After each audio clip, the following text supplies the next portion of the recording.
የንግዱ ማህበረሰብ ሚና ለሁለንተናዊ ብልጽግና በሚል መሪ ቃል በአዲስ አበባ ከተማ የሚገኙ አምራቾች፣ ጅምላ አከፋፋዮችና ቸርቻሪዎች የሆኑ የንግዱ ማህበረሰብ አባላት ከወረዳ ጀምሮ በክፍለ ከተማና በከተማ ደረጃ በንግድ ስርዓቱ በተገኙ ውጤቶች ባሉ ችግሮችና በቀጣይ አቅጣጫዎች ዙሪያ ሲመክሩ ቆይተዋል። የንግድ ማህበረሰብ ተወካዮቹ በከፈሉት ግብር በከተማዋ የተገነቡ የልማት ስራዎችን ተዘዋውሮ ከጎበኙ በኋላም ከከተማ አስተዳደሩ ከፍተኛ አመራሮች ጋር አራተኛው እና የማጠቃለያ ውይይታቸውን አካሂደዋል። በውይይቱም በከተማዋ የተሰሩ የልማት ስራዎች የከፈልነው ግብር ምን ላይ እንደዋለ ያየንበት ነው ብለዋል የንግዱ ማህበረሰብ ተወካዮች። ስለ አዲስ አበባችን ስንመክርበት ዙሪያውን ያሉትን ስናያቸው በተለይ ከ4 ዓመት ወዲህ የተሰሩና እጅግ ህልም የሚመስሉ እውን የማይመስሉ እዚህ ሀገር ነው ወይ ያለ ነው ብለን እስክንደነቅ እስክንደመም ድረስ የሚያደርጉ ናቸውና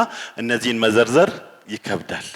ስለዚህ የንግዱ ማህበረሰብ ገንዘቡን የዋለበትን ቦታ እየተመለከተ ዙሪያውን እየቃኘ ነው ያለበት። አዲስ አበባ ላይ በሙሉ ለውጥ እያሳያችሁ ስለሆነ ቃላችሁን በተግባር እያሳያችሁ ስለሆነ እኔ በግሌ ሳላመሰግን አላልፍም። ማንም አይን ያለው ሰው በእውነት እና ጥሩ ህሊና ያለው ሰው ያመሰግናል ብዬ አስባለሁ። ስለ ልማቱ በዚህ ፍጥነት በ2 ዓመት ወይም 1 ዓመት ተኩል ያደገ በዚህ መጠን የተቀየረ ከተማ በዓለም ታሪክ ላይ አለ ለማለት ሁሉ በሚከብድ አይነት ሁኔታ እንዲህ ያማረ ከተማ ለዛው እጅ ባፍ ላይ የጫን የእውነት ክብርት። እኔ ብዙ የምፈልገውም ነገር የለም ከናንተ በለፍቶ አደር ነኝ። የራሴ በቂ የምለው ነገር አለኝና ይሄን ሳልናገር ማለፍ ግን አልፈልግም።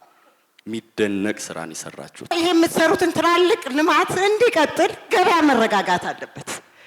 ገበያ ደግሞ እንዲረጋጋ ግዴታ እነኚህ ነባር ሴቶች እቃው ከየት እንደሚመጣ እናውቃለን። መንግስት እድሉን ካመቻቸላቸው እህል ከየት እንደሚመጣ የሚያውቁ ረጅም ዓመት 30 ዓመት በላይ የሰራን ሴቶች አለን። ብናሳትፍ ልክ አሁን እርሶ አገሪቷን እንደዚህ ውብ እንዳደረጉ ይሄንንም የገበያ ችግራችንን ነባር ነጋዴ ሴቶች ሊፈቱ ይችላሉ ብዬ አስባለሁ። የንግዱ ማህበረሰብ አባላት በውይይታቸው በንግድ ስርዓቱ የመጡ ለውጦች እንደተጠበቁ ሆነው መሻሻል አለባቸው ባሏቸው ጉዳዮች ዙሪያም ለሰጧቸው አስተያየቶችም ከንቲባ አዳነች አቤቤና ምክትል ከንቲባ አቶ ጃንጥራር አባይ ማብራሪያ ሰጥተዋል። ማንም ሰው ወዶ ጉቦ አይሰጥም። አጥፊ ይኖራል፣ የራሱን ጥፋት ለመሸፈን የሚሰጥ ይኖራል። ግን ተገዶ የሚሰጠውን ብታስቡት ብዙ ነው። የጠራ አሁንም ቢሆን ከሌብነት የጸዳ ከቁጥጥሩም ፍትሃዊ በሆነ መንገድ ችግር የሌለበት ነው ብለን እንደዚህ አይነት ግብዝ የሆነ ሐሳቤ የለንም። የኛም የዘወትር ግምገማችን በአገልግሎት አሰጣጥና በሌብነት ላይ ያሉ ጉዳዮችን አጥርተን እርምጃ መውሰድ አለብን። እርምጃ እየወሰድን ነው። ይሄ ይቀጥላል። ሰጪ ከሌለ ተቀባይ ከተገኘ የሚባለውን አሁንም እንለዋለን። አታሽሹት፣ ከናንተ አታርቁት።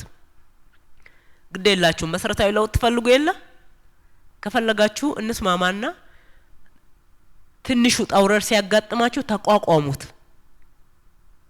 ጨከን በሉ። ጨከን ብላችሁ መብታችሁን ለማስከበር ጥረት አድርጉ። አዲስ አበባ ላይ አብዛኛው የአመራር አመለካከት የሰራተኛው እየተለወጠ እንደሆነ መመዘኛዎችና ማሳያዎች አሉ። የመጨረሻ ውሳኔ የማይሰጡባችሁን ሰዎች ተደናግጣችሁ ጉቦ በመስጠት ወይም ደግሞ ተደራድራችሁ የማይገባ ጥቅም ለማግኘት ጥረት ማድረግ ችግሩ አብሮን ይከርማል። እንደዚሁ እየተወቃቀስን እንኖራለን። የደረሰኝ ጉዳይ ላይ ትልቅ ፕሮብሌም እየገጠመን ነው ያለውና ደረሰኝ ለማግኘት አስቸጋሪ የሆነበት አይነት ሁኔታ ነው ያለው። እቃ ከምንጩ ጀምሮ ደረሰኝ ያስፈልገዋል። ከማምረቻው ጀምሮ ዋናዎቹ አከፋፋዮቹ ደረሰኝ የማይቆርጡ አሉና እነሱ ደረሰኝ እንዲቆርጡ አድርጉ። ቸርቻሪው ላይ ብቻ ትኩረት አታድርጉ ነው። ይሄ ጥቆማውን በጣም ጥሩ ነው።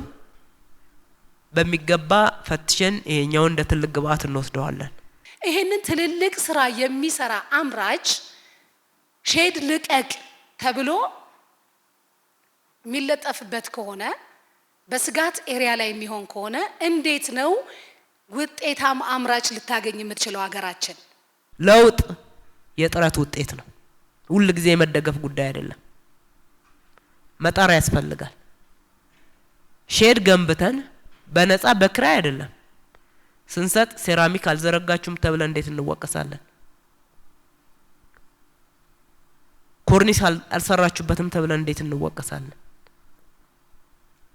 ይሄንን እኮ የህዝብ ሀብት በፍትሃዊነት ነው ማዳረስ ያለብን። ከስራ የሚመጡ ወጣቶች መስራት አለባቸው፣ እድል ማግኘት ይገባቸዋል። በ5 አመት ውስጥ አዎ ከልብ ከተሰራ ለውጥ ይመጣል። በአንድ አመት ተኩል አዲስ አበባ ላይ መጣው ለውጥ ይውት ግድ የለም ቁረጡና ትጥቃችሁን ጠበቅ አድርጉና ስሩ። በንግዱ ዘርፍ በነጋዴው ማህበረሰብም ይሁን በመንግስት ዘንድ የሚታዩ ተግዳሮቶችን ለመፍታት ከመግባባት ላይ በመድረስም ውይይቱ ተጠናቋል።